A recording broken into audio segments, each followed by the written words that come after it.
All right. Great to see everyone and welcome to this discussion about the all-weather strategy. Just sipping an espresso right now. And I want to welcome everybody onto this call. Today, we're going to talk about the performance of the all-weather strategies for the month of February. And also, we're going to be rebalancing the portfolios. So I'll have some discussion on that. So remember to send me your messages, which I hopefully can see in the chat. And feel free to ask any questions as we go through this discussion. And so let me get started. I'm going to share my screen and then take it away. And then I'll come back. Okay, there we have it. So let me now go into my presentation. So remember to ask questions in the chat. And this is for February's performance. And we're going to also have some weight update, some changes. So also, if we haven't met in person, let's meet in person in Bangkok. I'm doing these events called In 3 Hours. The next one is Wednesday, the 12th. And this one is about marketing and improving the marketing of your business. And for Phenomena, I've got a discounted code right there that gives you a discount from from 5,000 to 2,000. And then on the 26th, I'll be talking about building a sales pipeline for results. I do this because I focus on these things in my own business, and hopefully we'll see you there. So remember, our allocation strategies are global, and they're long-term, and they're diversified. This is what we're trying to do. And remember, the ultimate reason why we are here is to build wealth over the long term, and it takes time to do that. I see 6 pillars of investing. The first is, number 1, invest in stocks. That's the core. Over time, stocks have generally outperformed bonds and gold, offering a share in the value created by company management. And number 2 is reduce risk. Diversify your portfolio across companies, sectors, countries, and asset classes to minimize overexposure to any one area. And 3, contribute regularly. Reduce stress with dollar cost averaging. Investing a fixed amount regularly can leverage market volatility, lower cost, and boost long-term gains. Number 4 is stay invested. Think long-term and be patient. The benefit of compounding happens over decades. Number 5 is maintain discipline. Follow your investment plan to avoid acting based on emotion. And number 6 is continue learning. Enhance your investing skills by staying informed and learning from successes and failures. Now, remember, we create our strategies for decades, but a decade's not even long-term. This is me when I was a baby, and this is me when I came to Thailand when I was also a baby. And that's me when I turn 100. I'm going to look just like that. Our aim is to create strategies that perform over many decades. Also, I've outlined most of this in my book, How to Start Building Your Wealth, Investing in the Stock Market, which is available in English and in Thai, and also have an online course that's also in English and in Thai to explain it all. Now, our target is to deliver steady returns over the long run. These are our 3 strategies. The red line is all-weather strategy. The blue line is the all-weather alpha focus strategy. And the green line is the all-weather inflation guard. So all-weather strategy launched in February of 2019, and we target a 6% average return. All-weather alpha focus launched in October of 2021, and we target 8% per annum or annually. And all-weather inflation guard launched in July of 2022, and we target 4% per annum. So from when we started the all-weather inflation guard in July of 2022, the strategies are performing almost as expected. Recent rankings show moderate risk AWS slightly outperforming higher risk alpha focus, while lower volatility all-weather inflation guard delivered the lowest return, but that's what we're trying to get, is slow and steady return out of inflation guard. And since July 2022, all strategies have had lower volatility than the world equity. Now, we mix asset classes to reduce equity drawdowns, though this also limits gains. So if you see the first bar there, you can see on the left, we did miss the down cycle in the market, but we also will miss the up cycles at times. So before I go into that, I'm just going to switch back to the to the video here for just a second. Yeah, just want to welcome everybody. We've got hopefully you have a nice afternoon break that we're going to have together. I'm sipping some Coffee Works espresso. What are you guys having? My mom is sitting in the other room having her lunch, and this week my sister has been with me, and my mother, she came from America. And so I told her, now's a good time to come and see mom because she's 86, and the older you get, the tougher it gets. I know some of you guys are taking care of your parents. And this is also on Wednesday, I'm going to give a speech in Thailand to a women's group and talk about financial independence for women. And my mom's going to come to that, and she's going to share a little bit about her experience. So welcome, everybody. Feel free to ask questions. I see questions are coming in. And Supercorn, it's good to see you, and welcome. So I'm going to come back to the questions in just a bit, but keep your questions coming. That makes it more interesting. It definitely makes it more interesting to me, and I loved your questions. I'll do my best to answer them. We'll come back to those questions in just a bit, but keep them coming. And let's go back to the presentation, and I'm going to walk you through some of the things that I'm seeing. So let's talk about the performance. As you can see, all-weather strategy gained 0.8% in February. All-weather Alpha Focus gained 0.3% in February, and all-weather Inflation Guard gained a remarkable 0.7%. Now let's look at all-weather strategy for a moment to see the performance. Here we can see that since inception, the strategy was up 50%. And that compares to 30%, which is 19.8% above a 60-40 portfolio. And remember, this is after fees. And you can see in February of 2025, the strategy was up 0.8%, which was 0.5% above 60-40. Our 25% allocations to gold and China equity did well. And our 5% allocations to developed Europe's and commodity helped too. And our 25% allocation to the US underperformed. Luckily, we had 25 and not 50% allocation there. Now, the strategy has added about 0.5% value compared to 60-40 in 2025 year to date. As you can see, AWS is up 2.2% versus at 60-40 up 2% for the first 2 months of the year. The strategy beat a 60-40 portfolio by 7% in 2024. And again, I tried to adjust this for fees here. So let's talk about all-weather Alpha Focus. Well, we can see since inception, the strategy was up 5.4%. And since inception, the strategy also was 7.6% above a 60-40 portfolio. So we have outperformed that benchmark and sustained that outperformance recently. And we can see it's 2.4% below the world equity, but with a lot less volatility. So that performance, I feel like, is not bad. I'm okay with that performance. Here we see in February of 2025, the strategy was up 0.3%, which was only 0.1% above the 60-40 portfolio. Now, our big tilt to precious metal miners did great. As you can see, that was up 5.2% in the month. Our big tilt to Infotech did okay, while the Asia Pacific ex-Japan underperformed, as we can see, down 2.5%.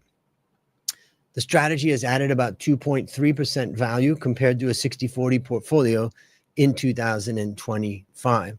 And if we look at it on a cumulative basis, the 60-40 is down 2.2, and all-weather Alpha Focus is up 5.4, so 7.6%. Now, the strategy beat a 60-40 portfolio by 3.5% in 2024. Finally, let's review all-weather Inflation Guard to see where its amazing performance has come from. Here we can see since inception, the strategy was up 9.7%, and that's 8.1% above a 40-60, meaning 40% equity, 60% bonds. The strategy has also experienced less volatility. Here we can see that the strategy was up by 0.7%, which was about 0.1% above the 40-60 portfolio. Our 10% allocation to gold and global bonds and the global bond core allocation did great. tips, financials, and money markets all outperformed world equity. And world infotech is the one that underperformed. So the strategy has added about 0.6% value compared to 40-60 portfolio in the first 2 months of 2025. And the strategy beat the 46 portfolio by about 1% in 2024. So let's now, I'm going to switch back now and go back in and look at your questions, which Supercorn's got a lot of questions. But feel free to ask any questions, and I'll start to answer some of them now, and then I'll go back into the presentation. So let me do a couple questions.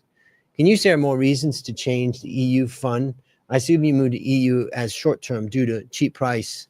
Yeah, so I'm going to go through that in the presentation. I'll show you a little bit more on EU and my fund choice. So I'll go into that a little bit more. But yeah, you know, Supercorn, when I look at the world right now, there's really nothing permanent.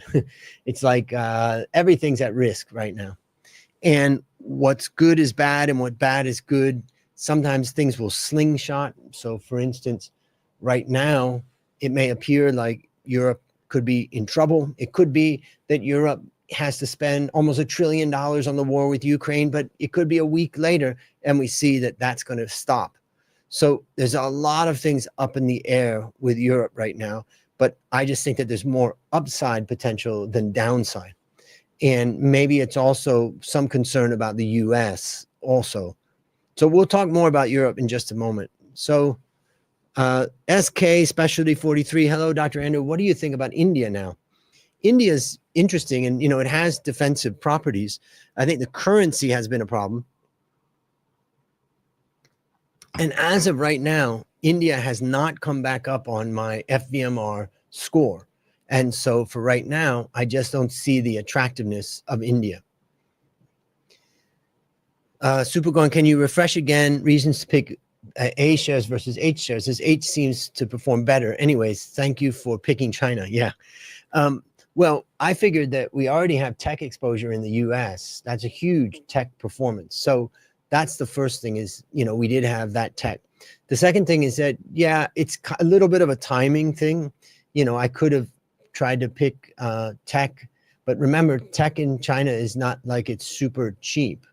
And the second thing is that the small and mid-cap companies, the A-share companies in China have been overlooked and I think are super attractive right now. And so that's the reason why I'm ending up in A shares versus H shares. Another question, any chance to see you in person at Phenomena office? You know, Phenomena used to do some events and I would come and speak. We stopped that for a while, but I would love to do that and see you as well as everybody there. So let's ask Phenomena to help us arrange that, and then let's all get together and have some coffee and presentations together. Maybe the next live one that we do should be there. Okay, let me go back to my presentation and then I'll continue on and we'll come back. Make sure you keep up your questions. I love the questions that you guys are asking. All right, so now, as we predicted, the world and China have experienced a Trump thump, meaning Trump's trying to hit them. Trump has used tariffs as a negotiation tool. Canada and Mexico quickly gave in, and China has yet to give in, and EU is a new target for Trump. Trump has said he will bring peace to Ukraine. The latest threats of tariffs on EU goods is likely part of pushing the peace deal that Trump wants. And it's a high stakes game, right? The risk is a trade war. China may not give in as easily as the other two. I would say China is not going to give in that easily. With certainty, Trump's unconventional methods bring uncertainty, and financial markets don't like uncertainty. Now here we can see global inflation has started to turn, and it's quite possible that we could see an inflationary environment. This could mean that interest rates stay higher for longer, and higher interest rates usually put upward pressure on stocks, even though stocks have done well in this hiking section. They put downward pressure on stocks, sorry. High interest rates, bad stock performance. Central banks are battling inflation while trying to avoid a severe recession, right? The 3-month government bond yield has fallen to 4.8% from 6% a year ago. And rates came up quickly and inflation has come down. Rates have fallen a bit. we expect continued lowering of rates. Now, the inflation expectations have been rising in the U.S., and this is the University of Michigan U.S. inflation expectation. It's not the actual inflation number, which could be different. So rising inflation expectations could motivate higher interest rates for longer, and this could be negative for stocks. Could also deepen the U.S. government's deficit as debt service remains high. Remember, the U.S. government is under so much pressure to keep rates down just to pay its bills.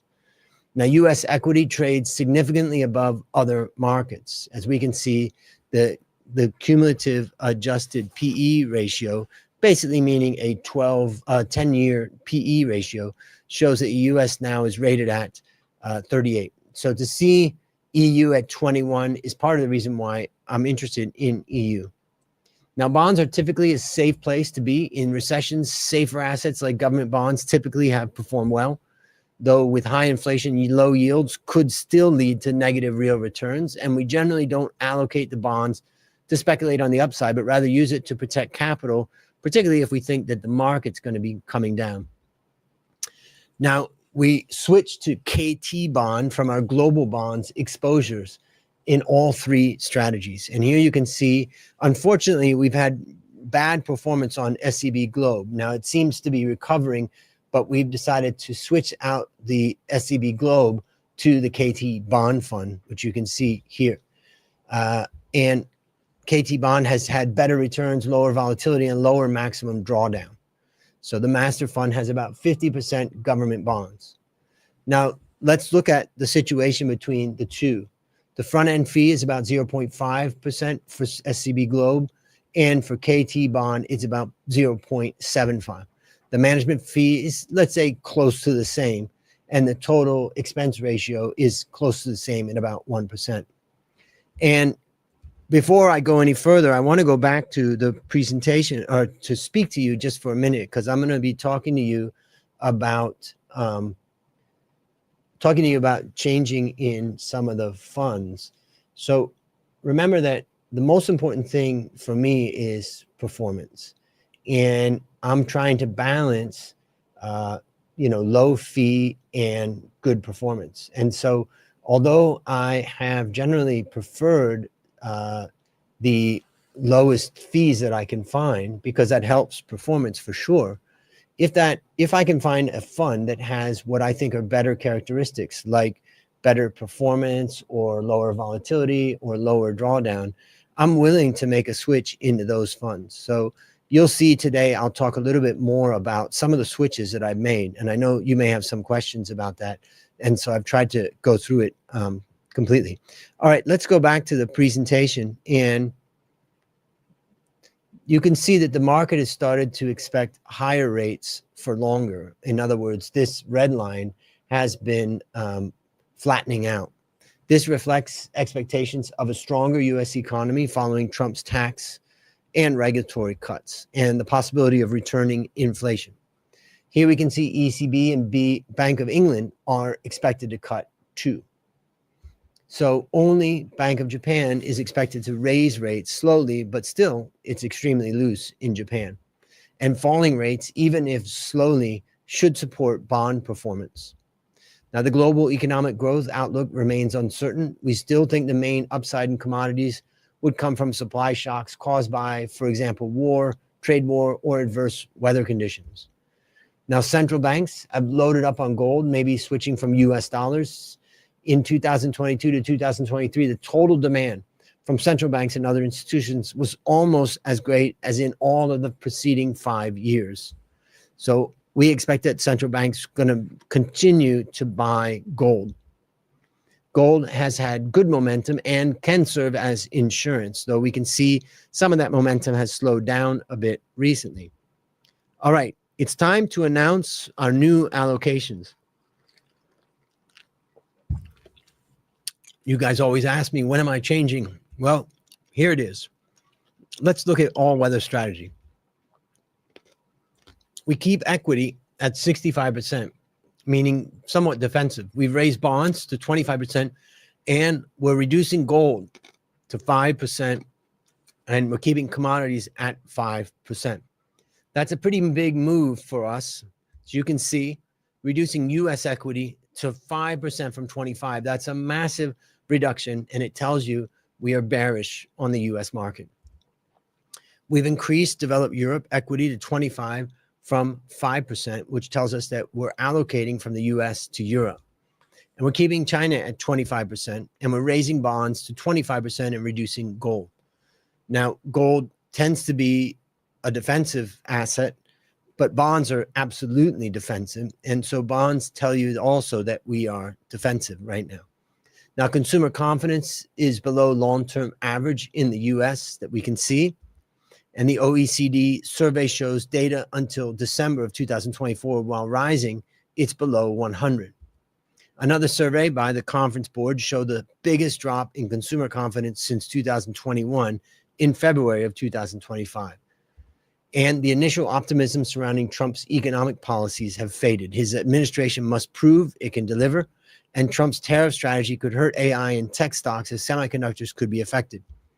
It appears that the market expects that the U.S. will avoid a recession, which constitutes a risk if the Fed fails to avoid it. And we think the risk outweigh potential upside scenarios in the U.S. and reduce our weight to 5% from 25. This is a huge move, getting the U.S. almost completely out of the portfolio.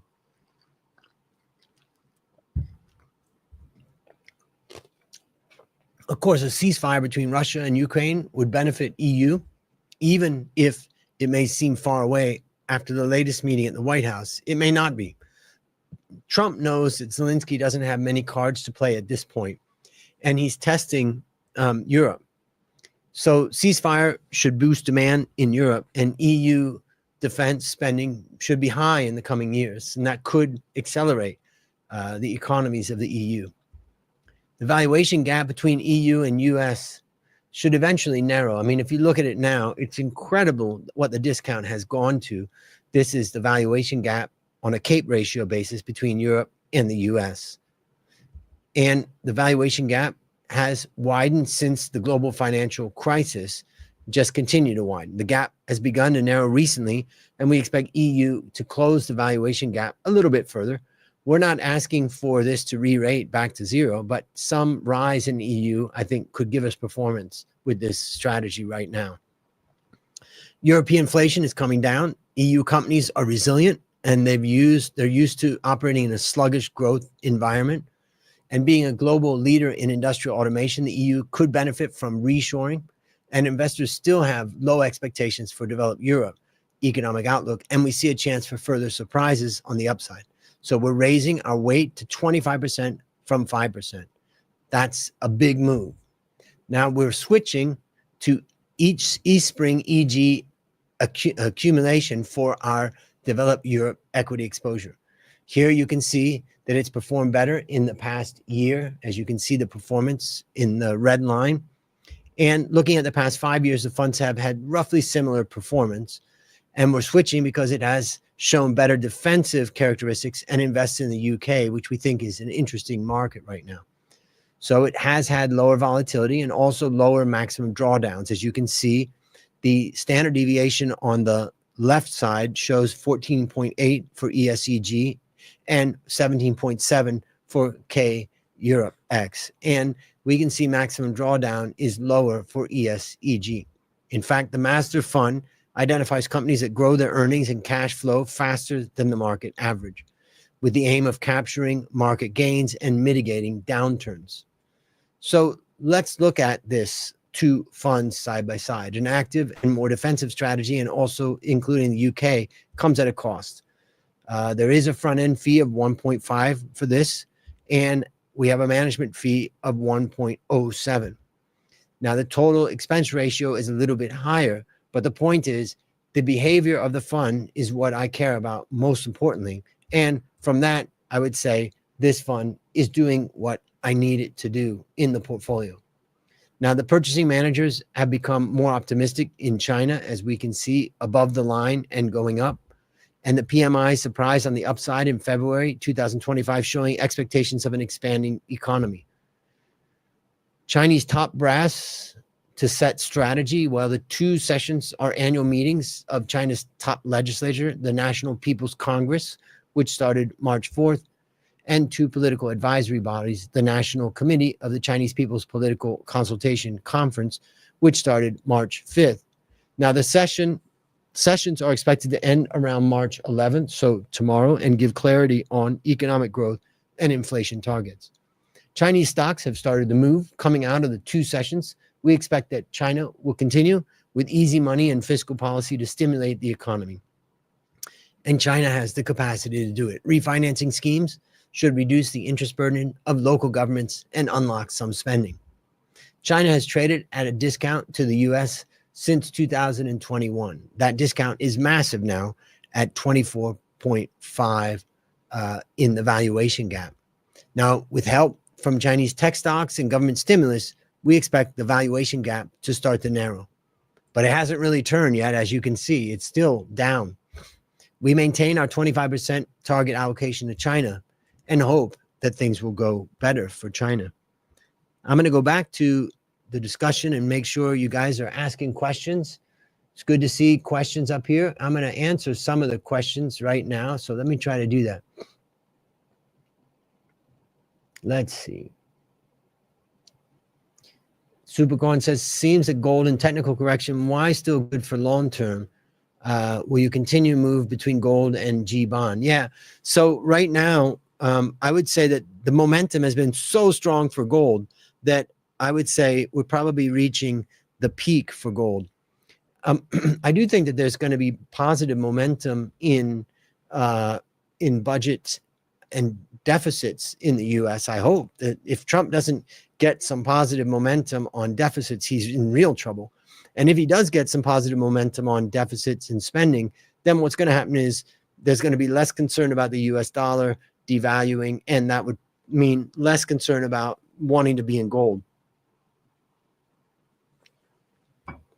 So I would say for right now, I'm also concerned about a fall in the market. And with gold rising so much, if the market was to fall in the US, gold would probably come down a lot too, in my opinion. Okay, can you share flow impact after Japan increase interest, which will bring Japanese yen return back to the country? So if interest rates start to rise in Japan, of course, that's going to attract some money back to Japanese yen. And I would say people are nervous about US dollar right now and nervous about US treasuries. So it could be that it's more attractive to bring that money out of treasuries and into Japanese yen, or at least a portion of it. And so I think, Japan, from an equity perspective, I think it looks interesting. And interest rates rising in Japan are not much of a concern to me because the consumers are not in debt. It's the government really that spent all the amount. But it's not attractive enough for me to get overweight in it yet. So let's see. Also got a question from Best. Hi, Mr. Andrew. I just decided to move my unprofessional port to AWS last Friday. Well, Best, I want to welcome you to the all-weather strategy. The good news is that, I spend 24/7 thinking about this. Of course, it's important, Best, to remember I'm not your advisor. Your advisor comes through Phenomena, and you use the resources of Phenomena to better understand what we're doing. But this gives you a chance to understand exactly what my thinking is and what is the strategy that I'm proposing. So welcome, Best. It's good to have you with us.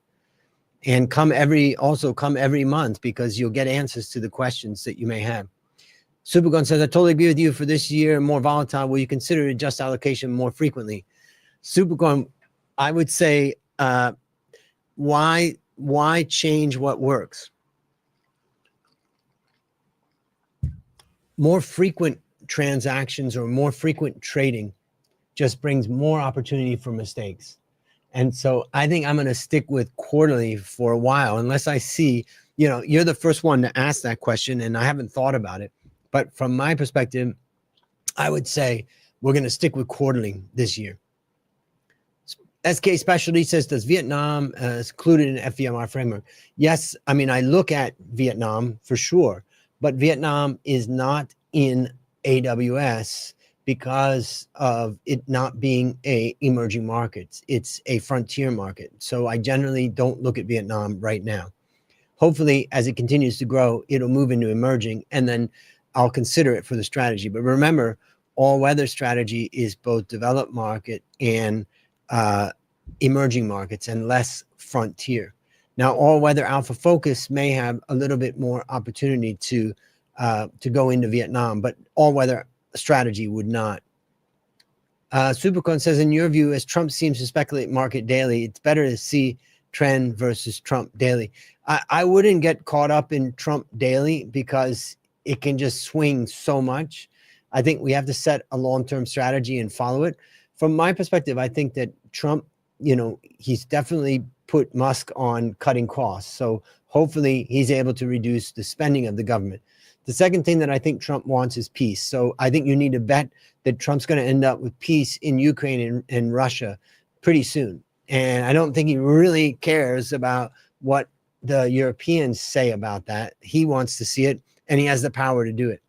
Of course, he's going to be like a bull in a china shop, and he's going to be a bully. But in general, I would say longer term, hopefully we're in a better place after the end of Trump's time. Let's see. Dong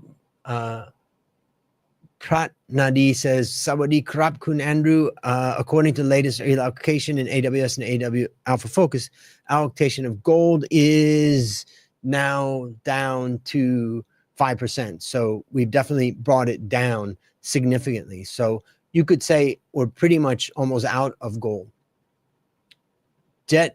Just Pong says, since your investment strategy is long term, why rebalance or adjust your investment position every 3 months instead of holding it for at least a year? Yeah, that's a good question, Jet. And I would say my strategy is long term, but I do recognize that there's movements in the market. And so I still have a long term focus, but I also look at things on a 3-month basis. Part of the reason, Jet, why I do that is because I also know how difficult it is to forecast 12 months, 36 months, 2 years. It's very hard. And also remember, in FVMR, the M stands for momentum. And so sometimes you'll find me switching into some momentum stories. So that gives you a little bit a background on it. Okay, next question. Next question comes from, hold on. You guys got great questions. Hi, Andrew. This is Yuki Gun. A bit off topic, but given the ongoing trade tensions, why haven't Canada and Mexico pursued stronger trade deals with China as an alternative to reliance on U.S. trade policies? Well, remember that Canada followed the Biden administration in trying to fight against China. And China didn't forget that. And so now Trump, I would say, has turned on Canada, but Canada is now in a situation where China doesn't appreciate. If you remember, Canada held the, forgot the company that he was, the Chinese man that had a big business, and basically U.S. was going after him, the Biden administration, and Canada held that person, in their courts for a while. And so what I would say is that China has struck hard against Canada, very hard. And hopefully Canada will come back and hopefully these things will work out. But for right now, it's a pretty tough one. That's a good question. Okay, the allocation for gold and AWS decreases while AF increases proportion for gold. What's the reason? Okay, so Dong, I think the important thing to understand is that when I design all-weather alpha focus, I took a totally different perspective on the way I built the portfolio. I didn't want it to be just like AWS with a little bit of a change. And so basically, the point is that at this point for all-weather alpha focus, what we do is we consider whether the market is defensive or aggressive. And we decide our positioning based upon that. We don't do it that way with all-weather strategy. And so because we built this thing very differently, you're going to see at times that there's very different positions in the portfolios. And so, yeah. Now, I will mention that basically gold and bonds are both attractive. And in fact, bonds just look slightly more attractive than gold, and therefore we're allocating to bonds and out of gold just because of this very small change. Okay, next question. Let's see. Okay, Patrawan Sutai says, thanks, you are welcome. Feel free, you guys, to ask any questions. Jet says, what criteria do you consider when selecting a fund to invest in? Do you take into account factors such as active versus passive fees and the percentage of individual stocks? Yeah, well, basically, we take into consideration everything. Now, because we're investing through mutual funds, we're limited, right? There may be better ETFs that are out there in the market, but we're not investing in that way. And so, so from that perspective, what you can see is that we look at, all the different funds that are available. Now, we look at fees for sure, but we also look at performance. We look at drawdown. We look at what we think will perform the best. Fees, I would say, are a secondary part of that, but ultimately they are a significant part of that decision, because remember, our performance that we're showing you is after fees. And if I get silly about fees, then we're not going to have good performance. And as far as the percentage of individual stocks, that usually will show in the volatility and the drawdown. And so, yes, we consider that level of individual stocks and stock selection. Okay, now we do have some more questions I'm going to get to in just a bit, but let me go back and finalize the presentation. I'm going to go back into the presentation and I'm going to wrap up what I want to talk to you about, and then I'll come back. So here we can see, this is all weather alpha focus. We reduce equity to 68% and we increase bonds to 13 and gold to 19. So here you can see in the case of gold, we have actually increased versus the all-weather strategy where we've decreased. So there's very different styles of these two, right? We've increased the defensive sectors, healthcare and infrastructure, to 17%. We've added 3% to energy, financials, and China small caps. And we've exited Asia Pacific ex-Japan, equity, infotech, and miners. Now you can basically see that we went out of miners and we went into gold. So we've just reducing our gold position slightly because we were 22% in miners. And then now we're going 19% into gold. So oil prices move sideways as supply remains good and they're coming down. So one of the things I would argue about inflation is that there's a strong correlation between oil prices and inflation. And so ultimately, if you see oil prices falling, generally that has an impact, a falling impact on inflation. Now, the conflicts in Ukraine and the Middle East could lead to supply shocks, raising oil prices, and new sanctions on Venezuela and Iran could also act as a catalyst. So we've added a 3% allocation to world energy. Now, financials should benefit from a more stable rate environment. We're adding in 3% in world financials. While interest rates might be lowered, they're likely to remain high for a while, which should benefit the earnings of financials, and financials to continue closing the gap since U.S. regional bank crash in March of 2023. Now, a growing world elderly population supports strong demand for healthcare. This chart's pretty amazing because it just shows what the expectations are for the future. By 2050, the population above 65 years old is expected to have grown by 800 million, or by 36%. In fact, that will be me. Old people demand more healthcare. As such, demand should be strong for the sector in the long run. And demand for care and drugs is independent of economic conditions or cycles. And given a more defensive position in Alpha Focus, we raise our target allocation to 17% from 2% in the defensive healthcare sector. Also, we're switching to eSpring Healthcare for our global healthcare equity exposure. As you can see, the return has been similar in recent periods, but healthcare has the better long-term track record. And also, eSpring Healthcare has had slightly lower volatility and also lower maximum drawdown. So we expect ES Healthcare to have a slightly lower risk profile. Also, it has more weight in biotech and medtech compared to the KFHH care. So let's compare them here. We can see a big advantage of ES Healthcare is the 0.43% lower front-end fee. So here we can see the front-end fee is 1.5 for KFHH Healthcare, and it is 1.07 for ES Healthcare. And management is about the same for management fee, and a total expense ratio that's about the same. So that gives you a picture. So it appears more attractive in our opinion and at a slightly lower fee. Now, infrastructure is defensive, and we're raising our target allocation to 17% from 2%, benefiting from government's green energy security, and other infrastructure spending. Typically predictable cash flows with infrastructure and able to push through cost increases from inflation. Now we're switching to KKP infrastructure for our global infrastructure exposure. We can see the return has been similar in recent periods between these two funds, but the KKP fund has better long-term track record. And it also has had slightly lower volatility and much lower maximum drawdown.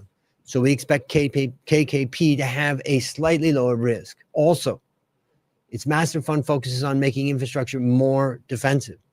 So we can say that preferred infrastructure is a subset of infrastructure market that we believe has higher return, revenue certainty, profitability, and lower volatility. The master fund has less exposure to North America and more to UK versus the KF infrastructure fund. So it has a higher allocation of transportation assets compared to KF infrastructure.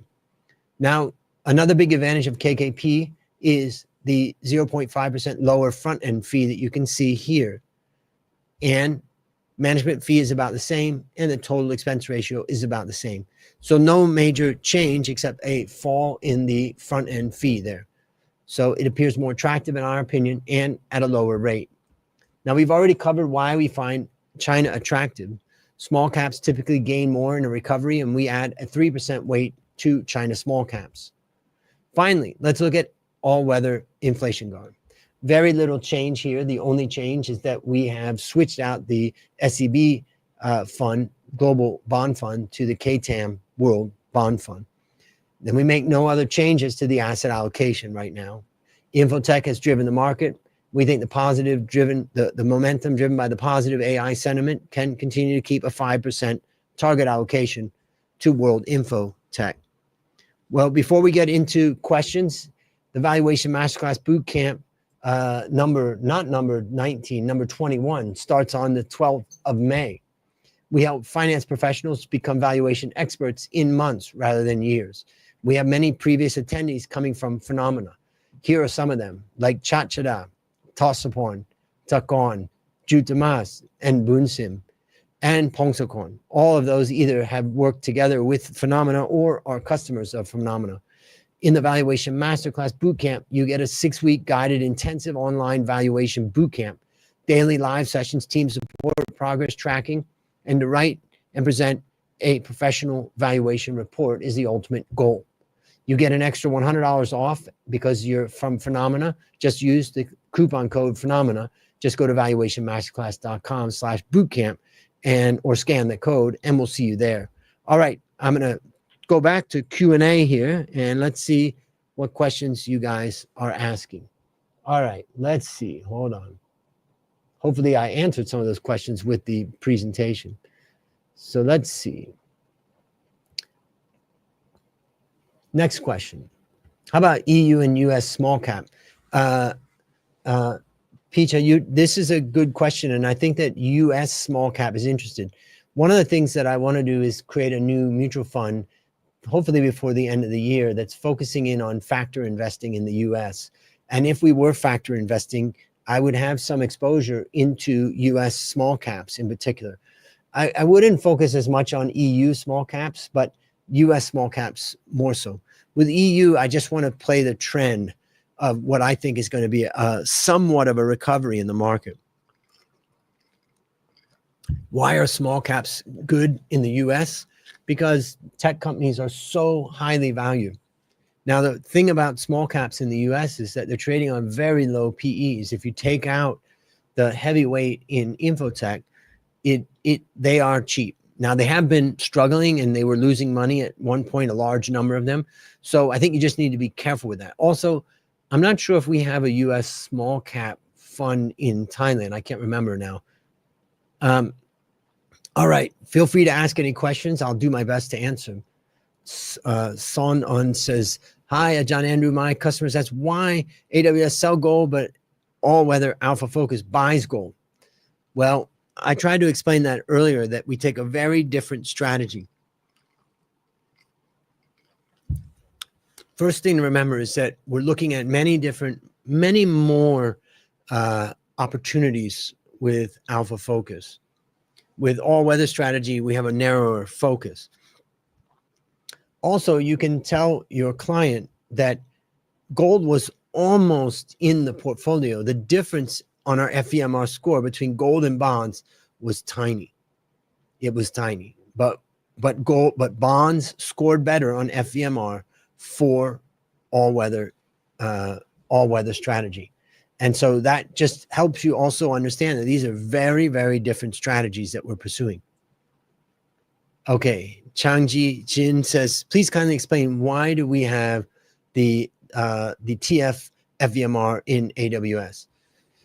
So the reason why we have this is because this is a fund that we created together with Thales.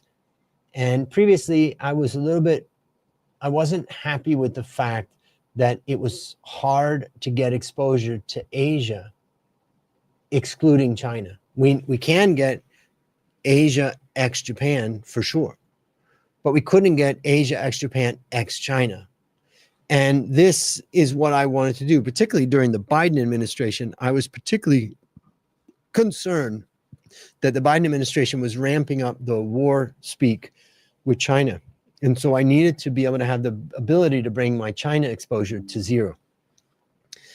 And that allowed me to do it. And so with this fund, it doesn't have China exposure.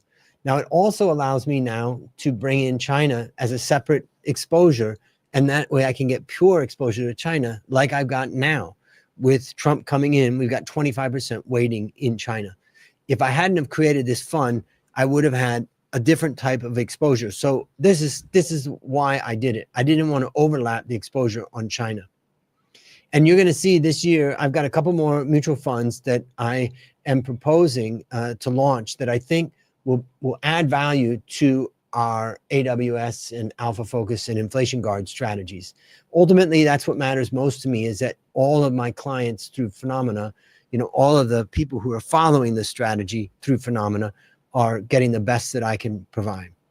How to invest in AWS? Well, just contact Phenomena, go to the website, talk to your advisor, and then they will help you to do that.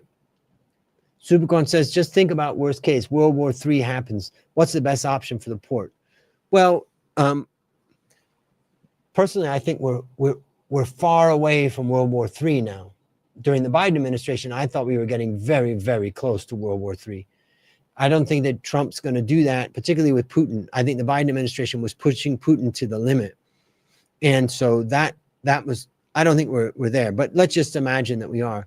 Generally, gold is going to be good. And also the winning stock market is the one that outperforms. The losing stock markets underperform. So I would say if we had World War III, probably best to have most of the exposure in the US and gold. All right. Next question. Yuki Guni says, thank you for replying. Canada, I think it was a Huawei. Yeah, that was it you were referring to. Yes, you're right. Canada is squeezed from both sides now. And this is what Trump understands very well. And so he's going to, play that game and play them against each other. All right. This is Nung Bak Nam Po. I can't read that Thai. Isn't investing 10 million too much? Sell AWAF. 10 million. Yeah, 10 million. I'm not exactly sure what 10 million is, but what's your recommended strategy for taking profits in AWS? Do you suggest taking profits periodically or only take profits once financial goal is met? My goal with AWS is that you leave your money in AWS as long as you possibly can. 10 years, 20 years, 30 years. Now, you don't want to try to time the market with AWS because I'm already timing. So if you're timing and I'm timing, our timing is not going to produce great performance. So from a timing perspective, I would say dollar cost averaging is probably the best way to go. But if you are saying, I want to stop investing in AWS because I'm going to take that money and I'm going to do something with that, I would say wait as long as you possibly can to do that, because I think we're getting great returns and I think we can keep that up. Okay, is investing 10 million too much? Oh, okay, I see what you're saying. Is investing 10 million too much? I think that the answer to that question has to be based upon your own situation. But, you know, depending on your own situation, for me, I have built all-weather strategy so that it really becomes the core of anybody's portfolio. That's my objective. And I've tried to reduce risk by being diversified. I've tried to make it global. And so I would say that I feel comfortable saying this is a strong, lower risk, long-term strategy. Yes, by the way, for those people that want to go to the Valuation Masterclass, just use the code FINNOMENA at when you go there. Peach says, which mutual fund did you use for small cap China? What was the one? Hold on one second.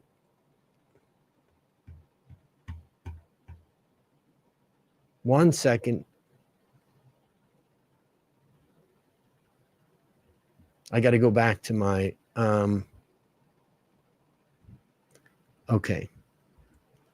That one is, to answer that question, I'm going to type it into the chat. It is DAO.